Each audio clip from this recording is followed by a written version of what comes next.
UP श्रम कानून अधिसूचना निरस्त। हाईकोर्ट में सुनवाई से पहले ही सरकार ने रद्द किया, फिर से 8 घंटे की अधिकतम सीमा। औरैया में मजदूरों के साथ दर्दनाक हादसा, 2 ट्रकों की टक्कर में 24 मजदूरों की मौत, 35 लोग घायल, राहत बचाव कार्य जारी। यूपी में दूसरे राज्यों से आ रहे प्रवासी मजदूरों को लेकर इलाहाबाद हाईकोर्ट का अहम फैसला। हर 400 लोगों पर एक अधिकारी नियुक्त करने का निर्देश, मॉनिटरिंग कर रिकॉर्ड भी मेंटेन करने को कहा। यूपी में एक ही दिन में मिले 159 नए कोरोना पॉजिटिव संक्रमितों की तादाद 4057, 24 घंटे में 7 लोगों की मौत।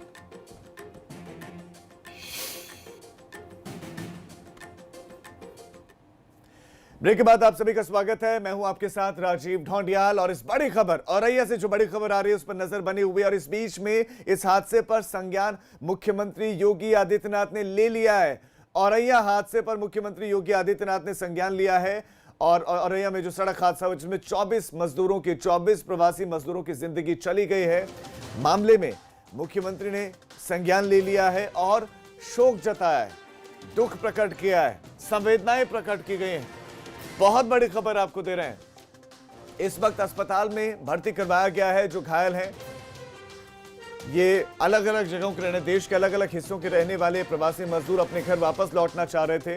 ये डीसीएम में सवार थे, लेकिन डीसीएम एक ढाबे पर रुका हुआ था, वहीं पर नीचे उतर कर चाय पी रहे थे और चाय के प्याले के साथ इनकी जिंदगी भी चली गई।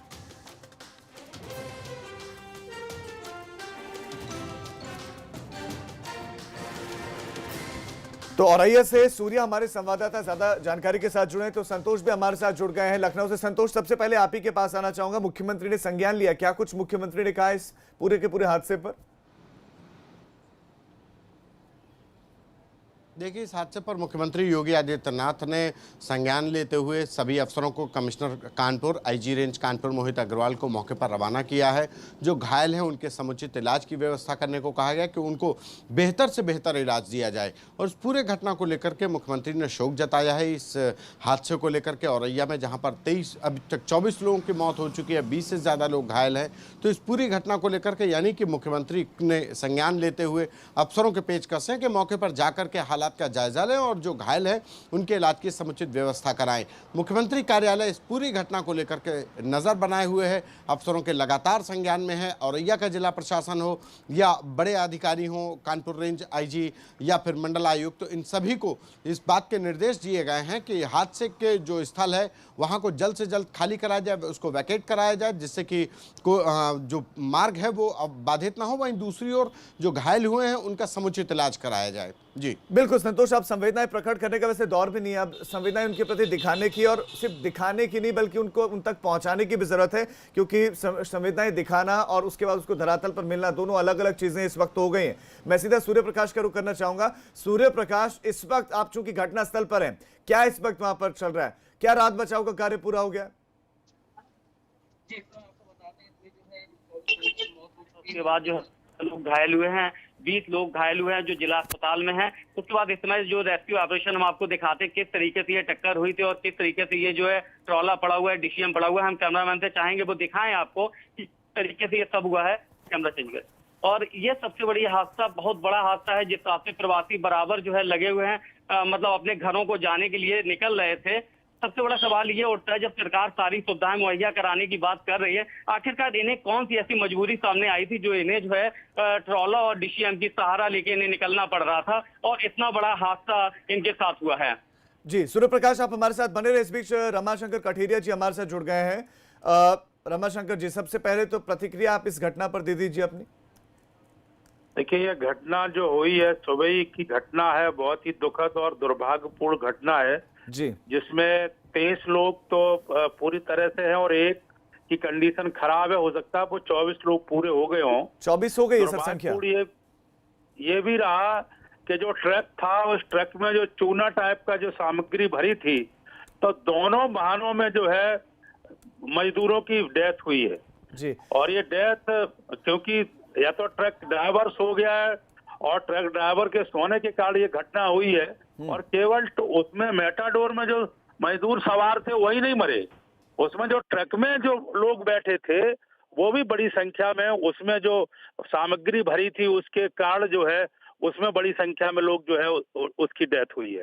ये निश्चित रूप से बहुत ही दुखद और दुर्भाग्यपूर्ण घटना है। मैं जो है वहाँ घटना पर आधा घंटे में पहुंच रहा हूँ, तो वहां जाकर के सब स्थिति का और पता लगाता हूं और सब लोगों को लगा करके ठीक है, आप स्थिति का पता करेंगे, लेकिन अब सबसे बड़ा सवाल यह है सर, सवाल यह है कि मुख्यमंत्री कह रहे हैं कि असुरक्षित यात्रा नहीं होगी। फिर ये कैसे हो रही थी? फिर ये ट्रैवलिंग कैसे हो रही है? कैसे जिलों से ये गाड़ियां निकल रही हैं, ट्रक निकल रहे हैं, डीसीएम निकल रहे हैं? ये जो मेटाडोर है, ये दिल्ली से चली थी और ये मेटाडोर दिल्ली से चली थी। लगभग इसमें 60 मजदूर थे। अब वो दिल्ली से सुबह रात में चली होगी, तभी यहाँ पर लगभग 4 बजे की घटना है, 3:30 बजे की घटना है।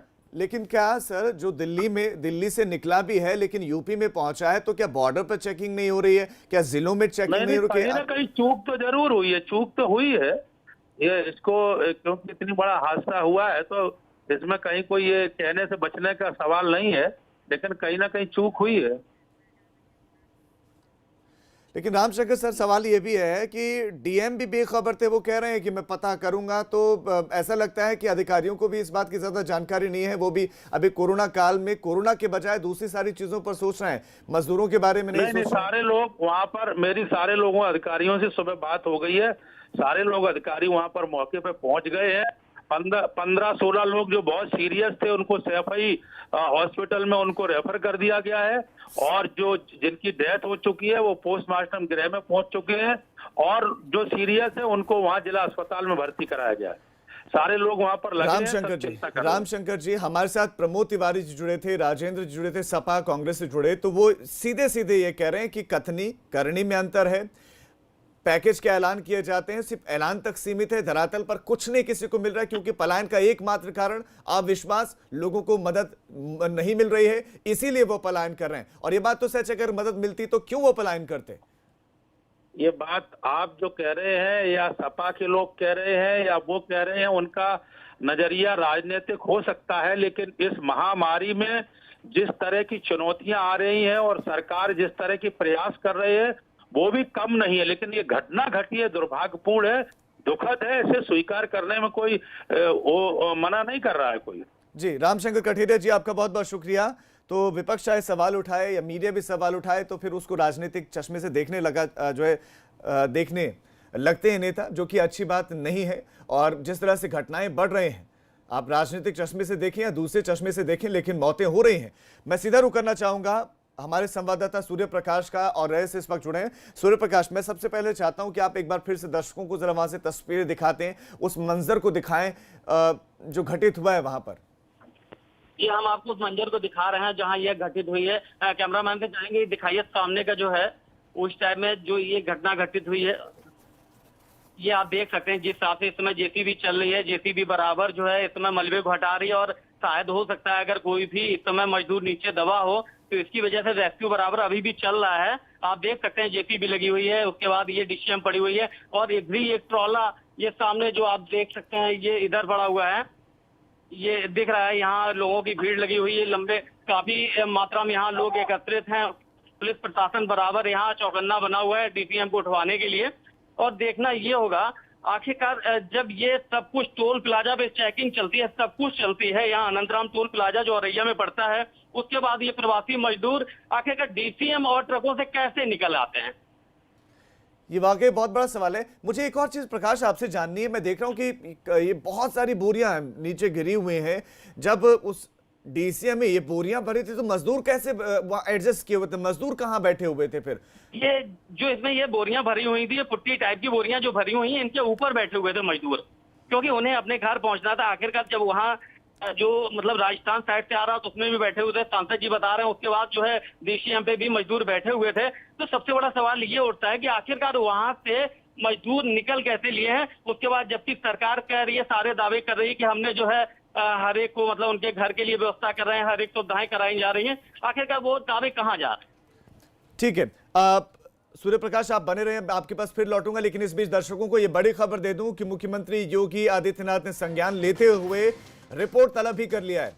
रिपोर्ट तलब किया गया है, आईजी रेंज कानपुर से रिपोर्ट तलब किया गया है। बताया यह भी जा रहा है कि वो अधिकारी खुद अब घटनास्थल के लिए रवाना होंगे, वो घटनास्थल पर जाएंगे।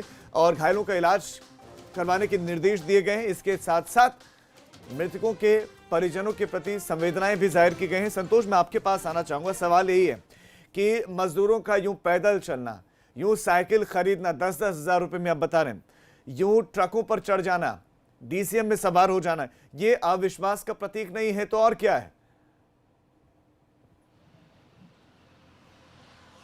देखिए, अविश्वास का प्रतीक है। इनको भी लगता है कि जो सरकार के दावे हैं वो नाकाफ़ी हैं, जो सरकार के प्रयास हैं वो नाकाफ़ी हैं। और जाहिर है कि इस अचानक से ये महामारी आई और इस महामारी के बाद अचानक से सरकार को लॉकडाउन करना पड़ा और लॉकडाउन के चलते ये सब परिस्थितियां उत्पन्न हुई। इसमें कोई दो राय नहीं कि ये अचानक से पैदा हुई हालात हैं, अचानक से पैदा हुई परिस्थितियाँ हैं। लेकिन इन परिस्थितियों के बीच में जो प्रवासी मजदूरों ने पलायन शुरू किया, पलायन शुरू करने के बाद जो अव्यवस्थाएँ फैली कि पहले ये पैदल चलना शुरू कर दिए, भूख से तड़प करके चलना शुरू कर दिए। तमाम ऐसी तस्वीरें आई कि जो सैकड़ों किलोमीटर के मुंबई से सिद्धार्थनगर तक पैदल चला लड़का 7 दिन तक और उसके बाद अपने गांव पहुंच करके 4 घंटे में उसकी मौत हो जाती है। इस तरीके की दर्दनाक हिला देने वाली कहानी तस्वीरें भी आई, घटनाएं भी हुई। यानी कि अव्यवस्था है और अव्यवस्था के बीच में ही मजदूरों को व्यवस्था पर, इस अव्यवस्था पर तो किसी को भरोसा नहीं होगा। ठीक है संतोष, मैं सीधे सूर्य प्रकाश का रुख करना चाहूंगा। सूर्य प्रकाश, आप वहां पर बताया जा रहा है कि अधिकारी दिख रहे हैं, तस्वीरों में भी दिखाई दे रहे हैं अधिकारी। कौन कौन से अधिकारी पहुंचे और कौन कौन अभी पहुंच सकते हैं वहां? इसमें एडीजी जनैन जी यहाँ पहुंच चुके हैं, वहाँ की और पुलिस के सारे अधिकारी बने हुए हैं। अभी मीडिया से वार्ता कर रहे हैं। अभी हम कुछ सेकंडों में जो है एडीजी साहब के साथ बन रहे हैं और अभी वार्ता करने के लिए केवल एक बाइट कर दे, उसके बाद 1 मिनट। एडीजी साहब इस समय मेरे साथ लाइन पे बने हुए हैं जी। सर अभी बोलने के लिए मना कर रहे हैं, बोल रहे रुक जाइए। लेकिन सवाल आप उनसे पूछिए, क्यों अधिकारी बचते नजर आ, तस्वीरें बिल्कुल कोशिश उनसे बात करने की कीजिए आप एक बार फिर से, क्योंकि जिम्मेदारी है उनकी, जिम्मेदारी है उनकी, बिल्कुल जवाब देना उनकी जिम्मेदारी है। कैसे हादसा हुआ है, कैसे असुरक्षित वाहन? एडीजी साहब कह रहे हैं 2 मिनट में मैं अभी आपको दे रहा हूँ। 2 मिनट में एडीजी साहब लाइन पे आ रहे हैं सर, ठीक है ना। मैं अभी जो है एडीजी साहब जी, ये तस्वीरें आप देख सकते हैं, यहाँ जितनी जनता आप देख सकते हैं कितनी मतलब जो भीड़ लगी हुई है और बराबर यह हादसा जो है का कारण अभी सही से संज्ञान में भी जब अधिकारी कर दें उसके बाद आगे बढ़ते हैं सर। सूर्य प्रकाश, आपके इर्द गिर्द बहुत सारे लोग दिखाई दे रहे हैं, जब तक अधिकारी आते हैं उम्मीद कर रहे हैं कि वो बचे ना और जवाब जरूर दें। उनसे पूछिए जो घटनास्थल पर मौजूद थे, प्रत्यक्षदर्शी, क्या उनमें से हैं, उन्होंने देखा होगा हादसा होते हुए, उनसे बात करें सर। इसमें एडीजी साहब मेरे साथ बने हुए हैं। एडीजी सर, क्या ऐसा रहा है सर ये हादसे का कारण?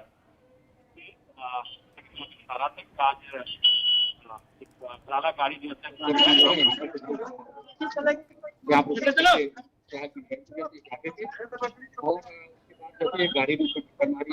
इसी क्रम में जैसे काफी लोगों हुई है और लगभग 15 लोगों को जो है कई भेजा गया है, जिसमें कुछ लोग गंभीर रूप से घायल हैं। इसके अलावा 21 लोग औरैया अस्पताल भेजा गया है।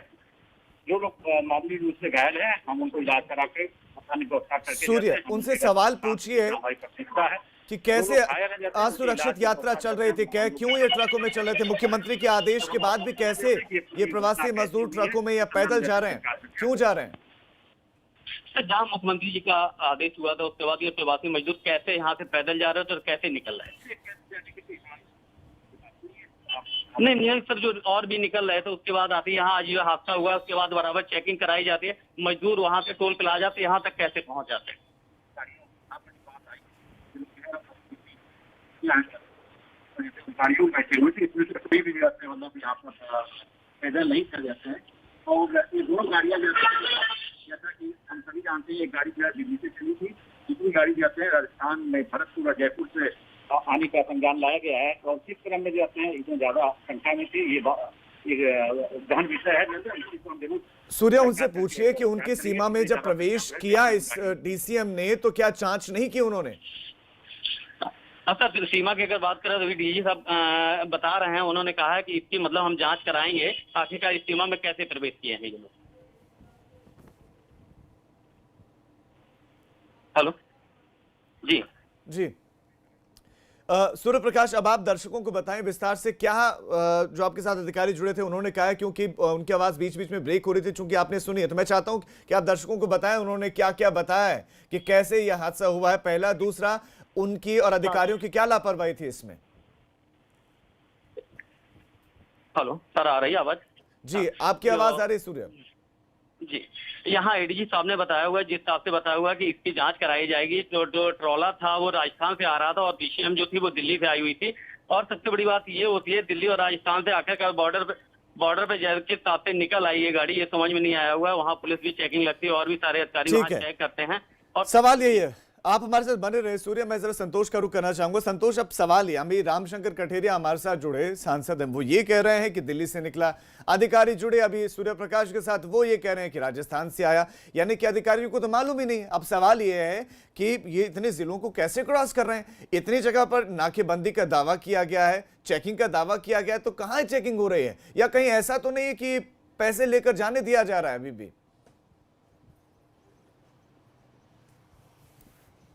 देखिए, इससे इनकार नहीं किया जा सकता है, लेकिन जो कागज में दावे हैं और जो ज़मीनी हकीकत है वो बिल्कुल उलट है। कागज में तो दावे इस बात के किए जा रहे हैं कि चेकिंग की जा रही है, क्वारंटाइन किया जा रहा है, लेकिन असलियत ऐसे ही है कि औरैया में हादसा हो गया, संभल में हादसा हो गया, इससे पहले हादसे हो रहे हैं। रोज़ सुबह हादसे की तस्वीरें आती हैं, भयावह तस्वीर, दुखदायी तस्वीरें आती हैं।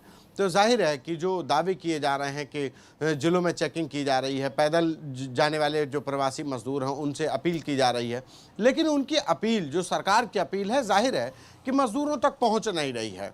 और मजदूरों तक पहुंचाने की जिम्मेदारी अफसरशाही की है और अफसरशाही उन मजदूरों तक नहीं पहुंच रही है। यानी कि जो सरकार का जो संदेश वाहक है उन मजदूरों तक नहीं पहुंच रहा है और न उनको भरोसा जताया जा सका है, जिसके चलते वो मजबूरी में पैदल चल रहे हैं। जिसको जहां मर्जी हो रही है कि एक ट्रक जिस पर कि वाइट सीमेंट लदा हुआ था, जो आज औरैया में हादसा हुआ, ये वाइट सीमेंट लदा हुआ ट्रक था कि उस पर वाइट सीमेंट लदा होगा, उसके ऊपर मजदूर बैठे होंगे। 24 मजदूर की मौत हो गई है, 20 लोग घायल हैं, यानी कि करीब 44-45 लोग तो उस ट्रक पर सवारी थे। या किस तरीके से जिंदगी को खिलवाड़ करके, अपनी जिंदगी को खतरे में डाल करके ये मजदूर जाने को मजबूर हैं।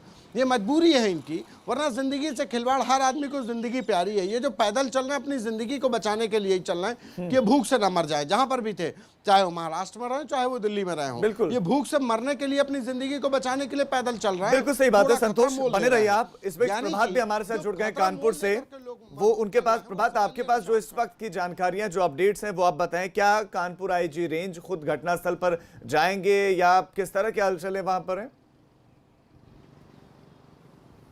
जी बिल्कुल, आपको बताना चाहूँगा कि अभी जैसे घटना की जानकारी मिली है तो आला अधिकारी जो है वो मौके पर पहुंचे हैं। वहीं जो गंभीर रूप से घायल है उनको कानपुर के हाईलाइट अस्पताल में भर्ती किया गया है और जो मृतक है उनका वहीं पर पोस्टमार्टम कराया जाएगा। लेकिन सबसे बड़ा सवाल ये उठता है कि ये लोग कहाँ से आ रहे थे, ये मायने नहीं रखता है। मायने ये रखता है कि ये लोग औरैया पहुँच गए थे। अगर वहाँ हादसा ना होता तो वो लोग कानपुर देहात और कानपुर नगर भी पार कर जाते, आगे पहुंच जाते। तो सवाल ये है कि आखिरकार इतने सारे चेक पोस्ट, इतने ज़्यादा जिले के बॉर्डर छोड़ने के बाद ये ट्रक या कोई भी जो मजदूर है, जो प्रवासी मजदूर है, वो कैसे आगे बढ़ रहा है? जब सरकार के निर्देश है कि कोई भी पैदल नहीं चलेगा, कोई भी ट्रकों से लद कर नहीं जाएगा, सबकी व्यवस्था की जाएगी और जिम्मेदारी जिले के अधिकारियों की होगी। लेकिन अभी भी अगर आपको तस्वीरें दिखाएंगे तो आपको मेरे पीछे हाईवे पर मजदूर जो है वो पलायन करते दिख जाएंगे, आपको यहाँ पर लिफ्ट मांगते दिख जाएंगे। और लगातार वो देखिए, मैं अपने कैमरा सहयोगी से चाहूंगा कि वो ट्रक जो आ रहा है ये औरैया दिल्ली कानपुर हाईवे ही है, इसी में आगे जाने पर आपको औरैया मिलेगा और वो सामने ट्रक आ रहा है, उसकी छत पर आप देख सकते हैं कि जो मजदूर हैं वो बैठे हुए हैं। कुछ ऐसी जो तस्वीरें हैं वो वहाँ औरैया से भी सामने आई हैं, जो लगातार एबीपी गंगा दिखा रहा है। ये देखिए आप कि ये जो ट्रक आ रहा है, इसकी छत पर जो मजदूर हैं वो भारी मात्रा में बैठे हुए। तो कोई ये नहीं कह सकता है कि यहाँ पर पलायन जो है वो रुक गया है। पलायन जो है वो लगातार जारी है और दावे जो है वो सिर्फ खोखले हैं। एक हादसा औरैया में हुआ है, 2 दिन पहले कानपुर देहात में हादसा हुआ है जहां पर 2 लोगों की मौत हुई है, संभल में हादसा हुआ है। लगातार हादसे हो रहे हैं, बिल्कुल, जो है वो प्रभात काम बोले ना बोले, तस्वीरें बोल रहे हैं। जो आपने तस्वीरें दिखाई हैं वो इस बात को और पुख्ता करती हैं कि अभी भी इस तरह से यात्रा चल रही है और यात्रा चलने के पीछे के बहुत सारे कारण मजदूरों के समक्ष हैं। जरा मुख्यमंत्री ने क्या कहा था मजदूरों को लेकर, असुरक्षित यात्रा को लेकर, वो दर्शकों को एक बार सुनवा देते हैं। उत्तर प्रदेश के अंदर रहने वाले प्रत्येक कामगार और श्रमिक की सुरक्षा और उनके सम्मान के लिए हर सब कुछ करेगी और इसलिए उसके संकट के साथ खड़ा होना ये हमारा नैतिक दायित्व बनता है। थोड़ा धैर्य रखें, हम उन्हें सुरक्षित उनके घरों तक पहुंचाएंगे। और मैंने इसीलिए लगातार मैंने प्रशासन से कहा, कल मैंने शाम को स्पेशली बैठक की थी, चीफ सेक्रेटरी को, डीजीपी को, एसीएस होम को और अन्य अधिकारियों को बुला करके मैंने बहुत सख्ती से इस बात को कहा। मैंने कहा कोई पैदल नहीं चलना चाहिए, कोई 2 व्हीलर और 3 व्हीलर से भी नहीं चलेगा, कोई ट्रक से भी नहीं परिवहन करेगा। उत्तर प्रदेश में जहां पे भी कोई प्रवासी कामगार और श्रमिक घुसता है, अगर अगल बगल के राज्य सहयोग नहीं भी करते हैं, उत्तर प्रदेश में प्रवेश करते ही आप उसको अपने क्वारंटाइन सेंटर में उस जिले में ससम्मान लेके जाएं। तो मुख्यमंत्री की बात आपने सुनी और ये सवाल अब भी बना हुआ है कि औरैया हादसे का जिम्मेदार कौन है। पड़ताल हम कर रहे हैं। इस बड़ी कवरेज पर, इस बड़ी खबर पर नजर हमारी लगातार बने हुए हैं। संवाददाता अलग अलग जगहों से हमारे साथ जुड़े हुए हैं जो एक एक अपडेट इस पूरी की पूरी घटना से जुड़ी हुई आपको देंगे। हम एक छोटे से ब्रेक के लिए आपको